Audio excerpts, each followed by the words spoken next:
현재의 학교폭력 시스템에서는 학교폭력이라는 정의 자체가 굉장히 광범위하게 되어 있습니다. 그러다 보니까 실질적으로 말 한마디, 그리고 메신저에 있는 말 한마디 자체가 학교폭력으로, 사이버 언어폭력으로 선도조치 받는 경우들이 의외로 많습니다.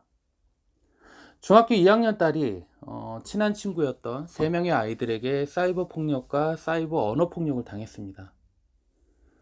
그 사실을 나중에 알게 된 피해 학생의 아버님은 이 상황을 학교 폭력으로 신고해야 된다라는 생각으로 저에게 상담을 요청을 하셨었고, 그 아버님께는 충분히 학교 폭력 사안이 해당된다라고 제가 말씀을 드렸습니다. 그래서 그 아버님은 각각에 있는 증거들, 메신저 상에 얘기 나눴던 욕과, 그리고 그 아이에 대한 그 사이버 언어 폭력들에 대한 메신저들에 대한 증거 자료들을 캡처를 해서 학폭위에 증거로 제출을 합니다. 그러나 그 당시 가해 학생으로 특정되었던 3명의 아이들은 똑같이 피해 학생에게 자신도 사이버 폭력을 당했다라는 이유만으로 쌍방폭력으로 학폭위에 해당 안건이 상정이 됩니다. 당연히 제 입장에서는 피해 학생의 아버님이 보내주신 증거자료를 쭉 봤을 때 충분히 이 사안은 학교폭력 사안이고, 중학교 2학년 딸이 충분히 피해 학생으로 지위를 확보할 수 있다라고 저는 판단을 했었는데, 의외로 학폭위에서의 그 선도조치 결과는 똑같이 피가해 학생으로 선도조치 받는 결과를 얻습니다.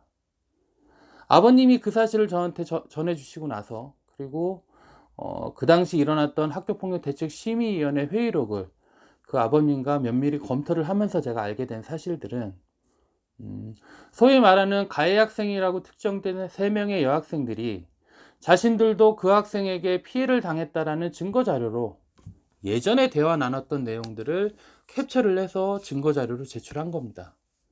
그런데 여기서 고민해야 될 부분들은 뭐냐면, 실제로 그 3명의 아이들은 피해 학생과 예전에 절친이었습니다.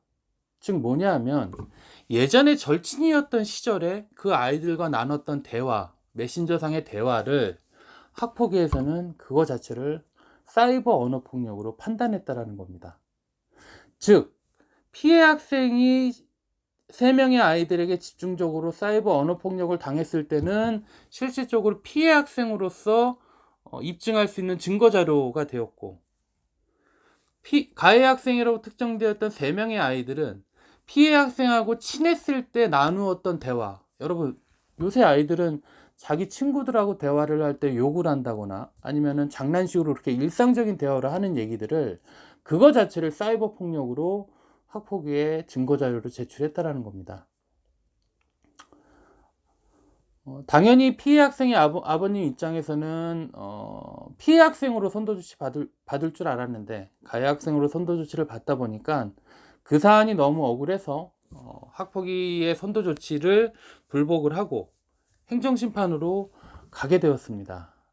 그 당시 제가 그 아버님께 행정심판에 관련된 자료들을 도와드리면서 해당 이슈에 대한 논리를, 만약에 같이 친했을 때 대화했던 내용 자체를 사이버 언어 폭력으로 학폭위에서 선도조치를 한다면 이 세상에 지금 현재 다니고 있는 모든 학생들이 다 학교 폭력으로 연루되는 것이 아니냐라고 제가 그런 논리로 자료를 만들었었고, 적어도 학교 폭력에 대한, 사이버 언어 폭력에 대한 증거 자료를 판단하는 데 있어서는 시기를 갖고 판단해야 된다라는 논리로 행정심판에 임했습니다.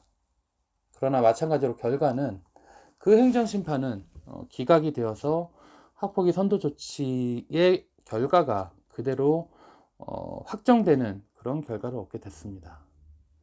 제가 오늘 여러분들께 드리고자 하는 말씀은, 당연히 우리의 자녀가 학교폭력, 사이버폭력으로 피해를 입었다라고 생각을 하지만, 나중에 그 가해 학생들하고 친했을 때 나누었던 대화 자체도 하나의 사이버 언어폭력으로 특정될 수 있다는 사실입니다. 현재 학교폭력 시스템에서 학교폭력에 대한 범위는 굉장히 광범위합니다. 다시 한번 우리 자녀들에게 아무리 친한 친구라 하더라도 메신저상으로 욕을 한다거나 그 친구를 비하한다거나 그런 식의 표현은 지양을 해야 되지 않을까라는 생각이 들어서 말씀을 드립니다. 현재 학교폭력 시스템은 굉장히 광범위하다라는 것을 이 영상을 보시는 부모님들이 꼭 인지하셨으면 좋겠습니다.